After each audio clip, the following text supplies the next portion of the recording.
Assalamualaikum warahmatullahi wabarakatuh. Selamat pagi teman-teman semuanya. Pada kesempatan pagi ini saya akan mengajak teman-teman untuk naik ke sana, ke Gunung Gombak.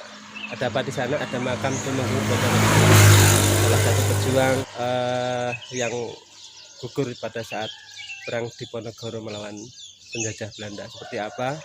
Yuk kita pergi sama-sama. Bismillahirrahmanirrahim.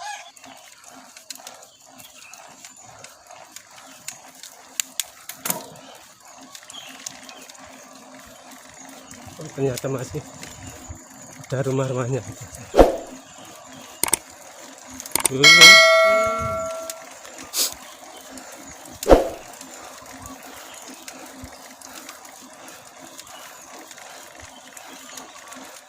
Boleh maksa.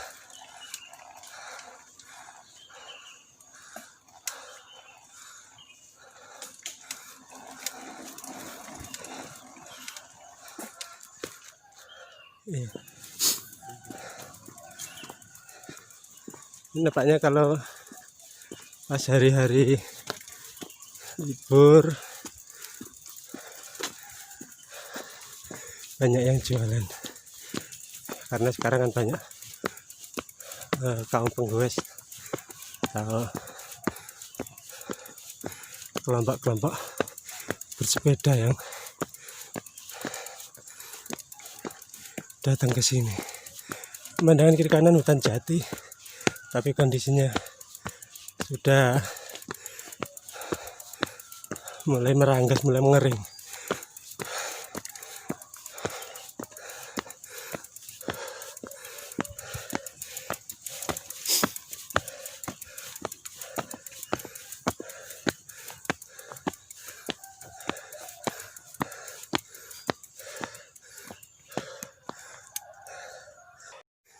Nah, ini sepedanya kita tinggal di sini. Kita jalan. Nah, di sini nggak boleh buang sampah sembarangan. Kita harus belajar tertib ya, harus belajar bersih. Ini MT Gombak. Oh, maksudnya Mountain Gombak pakai bahasa Inggris. Kenapa nggak dinamai Gunung Gombak gitu ya? Ini batu-batunya ini asli apa? Warnanya kebiru-biruan.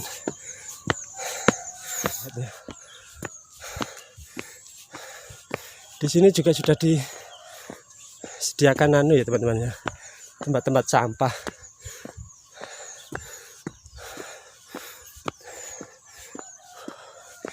Ini pemandangan di bawah seperti itu.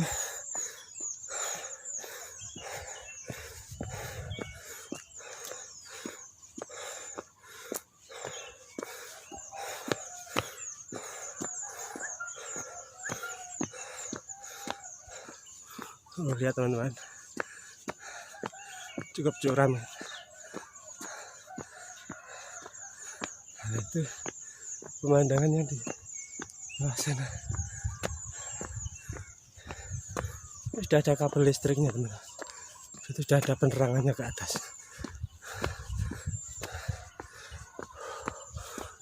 Ini ada pegangannya.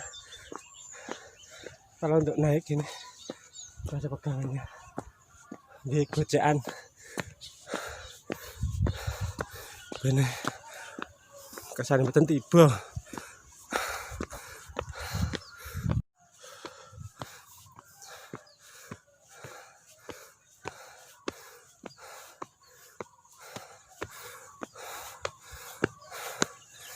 Hutan jati semua.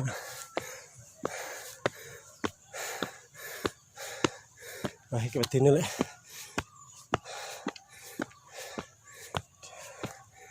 Gue puntung rokok. Bisa kebakaran.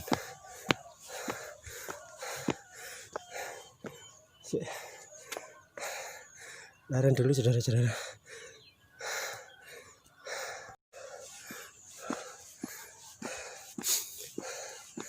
Jalan semakin curam tanjakannya.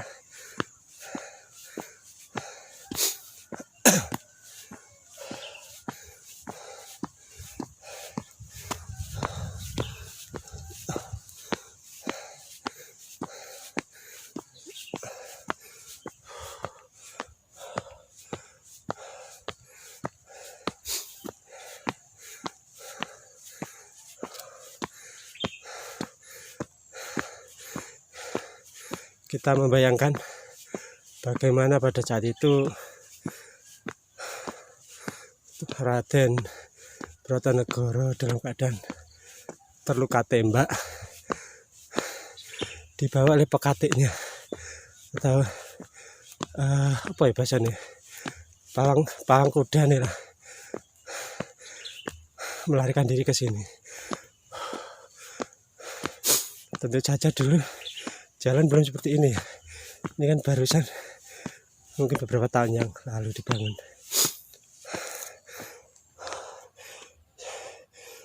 Seperti itu. Sangat curam dan dalam keadaan terluka karena ditembak oleh Belanda.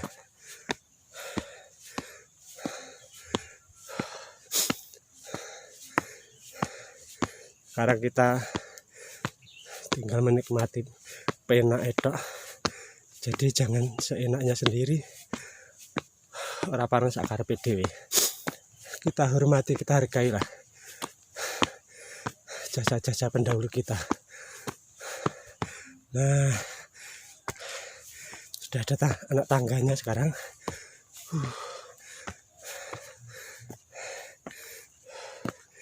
Ini jalan orang yang mungkin mau ngarit, golek suket.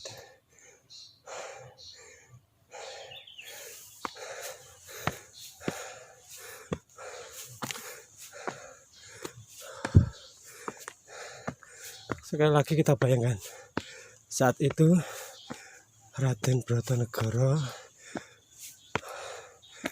dibawa ke sini dalam keadaan terluka parah karena tertembak oleh senapan Belanda dengan naik kuda.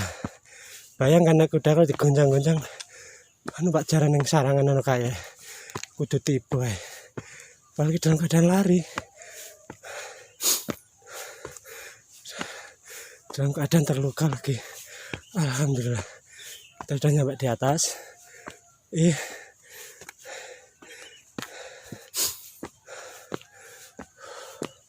Alhamdulillah.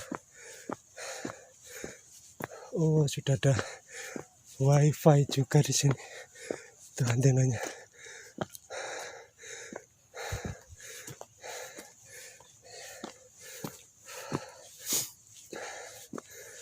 Tempatnya bagus di sini. Saya akan langsung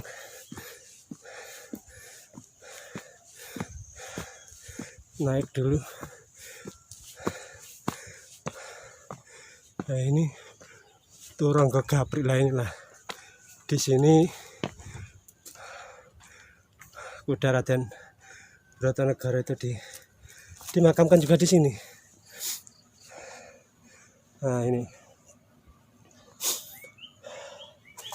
itu makam awal.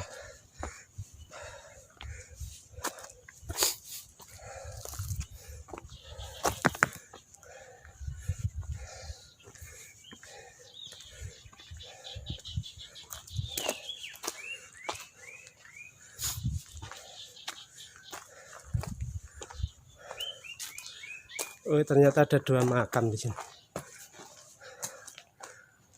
Makam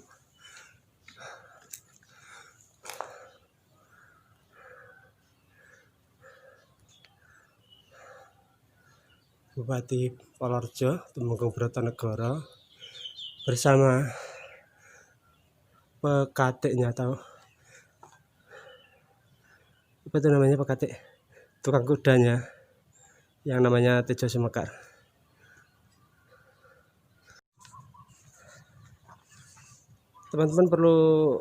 Teman-teman ketahui ya, Prabu Raden Brotonegoro ini adalah Bupati Polorjo yang sekarang Polorjo itu masuk kawasan Kecamatan Babatan ya, masuk wilayah Kabupaten Ponorogo. Dan beliau ini gugur pada saat perang Diponegoro. Ya, saat itu saat pasukan Pangeran Diponegoro bergeser dari Pacitan ke Ponorogo. Rombongan beliau itu singgah di Polorjo ini. Kemudian mengetahui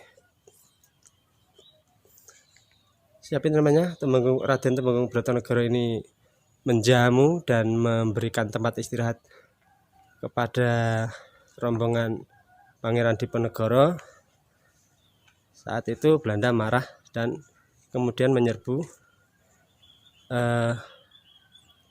mana tadi? Polorjo tadi. Pada saat itu tentu saja Temenggung Brotonegoro dan para pengawalnya, staf prajuritnya memberikan perlawanan ya. Karena kekuatan tidak seimbang, senjata persenjataan Belanda lebih maju, lebih canggih saat itu. Akhirnya di mana itu namanya? Pertempuran itu di persawahan Sekelip sana sekarang namanya. Itu beliau terluka, Raden Brotonegoro ini. Dan sama pekatiknya, sama tukang kudanya itu dibawa lari sampai ke Gunung Gombak ini. Karena lukanya cukup parah dan Belanda terus mengejarnya. Bahkan Belanda itu mengepung di bawah sana, di Desa Nglarangan tadi. Orang-orang pribumi nggak boleh masuk. Semua sudah dikuasai oleh serdadu Belanda. Akhirnya masyarakat sekitar sini tidak ada yang bisa menolong. Karena terluka parah, maka beliau meninggal di sini dan dimakamkan langsung di sini. Tidak tahu ini kok ada pekatiknya juga dimakamkan di sini, apa beliau juga meninggal di sini atau gimana, kita kurang paham. Tapi yang jelas makam ini sekarang sudah kosong, saudara-saudara. Jadi makam ini beberapa saat setelah situasi reda, keluarga dari Temenggung Raden Brotonegoro ini secara rahasia, secara diam-diam mengambil jasad beliau, kemudian dibawa ke pemakaman keluarga di Setono. Demikian sedikit yang saya ketahui. Ini saya ambil dari buku Babat Ponorogo versi Purwawijaya kalau nggak salah. Ya, semoga ini semua menginspirasi kita untuk terus berjuang menghadapi kesusahan. Jadi kalau pemimpin-pemimpin kita, pendahulu kita saja rela mengorbankan nyawanya, ya sekarang kita sudah nemoni zaman penak ya, jangan ojo sak penake dhewe, gitu aja. Sekian review dari saya, semoga bermanfaat bagi teman-teman semuanya. Akhirnya assalamualaikum warahmatullahi wabarakatuh. Sampai ketemu dengan video-video saya yang selanjutnya. Jangan lupa ya dukungannya di like dan subscribe.